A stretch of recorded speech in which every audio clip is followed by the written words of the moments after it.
Okay, I'd like to create a sacred space and only connect with beings of the highest frequency, love, and light, my spirit guides.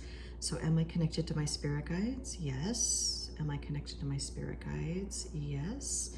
Am I connected to my spirit guides? Yes. Okay. So spirit guides, we were talking about this telepathically, that for anyone wishing to use divinity tools, and again, we don't recommend that as a first method of contact. If you wish to connect with higher frequency beings, we think it's important to understand that there are universal laws that kind of encompass contact with those in the incarnational experience. And that's probably due to, well, maybe you can explain, spirit guides, why is that? Why are there universal laws about contact with those in the incarnation?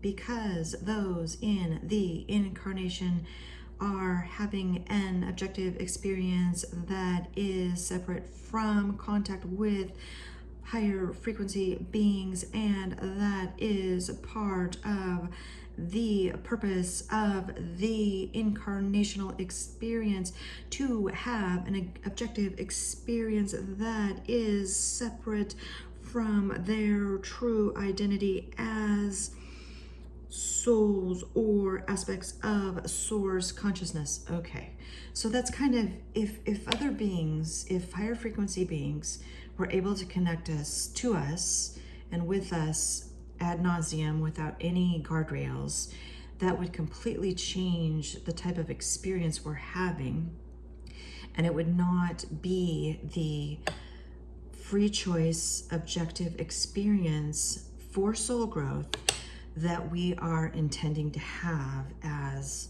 souls. Would that be accurate? Yes, very much so. Okay, so when we as incarnated beings want to connect, and maybe we've moved up in vibration and frequency enough that we are connecting with higher frequency beings, there are guardrails based on our conversation earlier that surround that contact. Is that accurate? Yes.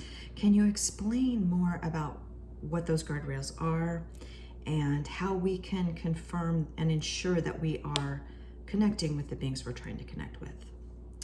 There are universal laws in the cosmos that prevent beings from contacting those in the incarnational experience.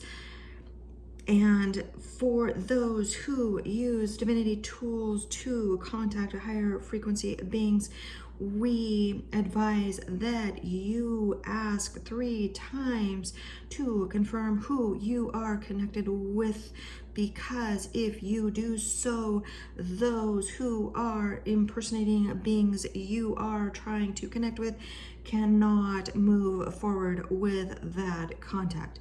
Okay, so when we ask 3 times, like say for instance, I'm trying to connect to the Arcturians, which I was earlier because I just saw them and I saw their UAPs, you kind of tested me, and I had not asked 3 times, and you told me, no, you are not connected to the Arcturians right now.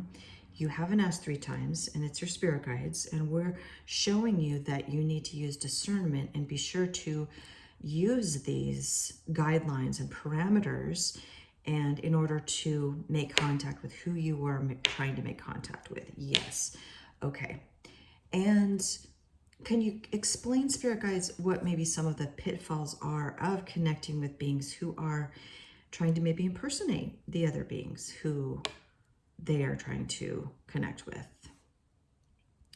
They may use, how can we say, their connection with those in the incarnation to change the vibration and frequency of that being in the incarnation for their own purposes, which may not be to the benefit of the being in the incarnation. Okay, so it's not to be feared. So we're not trying to create fear. We're just saying you need to use discernment, number 1. You need to create these guardrails in connecting to beings. And probably the third and most important thing that we would recommend is what, spirit guides? We don't recommend the use of divinity tools in connecting with higher frequency beings. We always recommend the use of meditation in connecting to higher frequency beings, including your oversoul. Okay.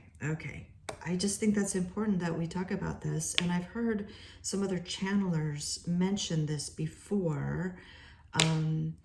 It's probably just safer to connect through meditation than through divinity tools. Now, I've been connected for a while, and I almost use this more as a visual tool than anything, to show that it's not me, it's a different consciousness or group of consciousnesses that I am connected to, but I can almost get rid of it completely now that I'm channeling. And what do you think about that, spirit guides? It's up to you how you choose to channel higher frequency beings, but for those who are not vibrating at the level you are, we recommend meditation. Okay, I love that. Okay. All right, spirit guides, I'm grateful to you. Thank you so much. I'm sending you so much love, and we will talk to you soon.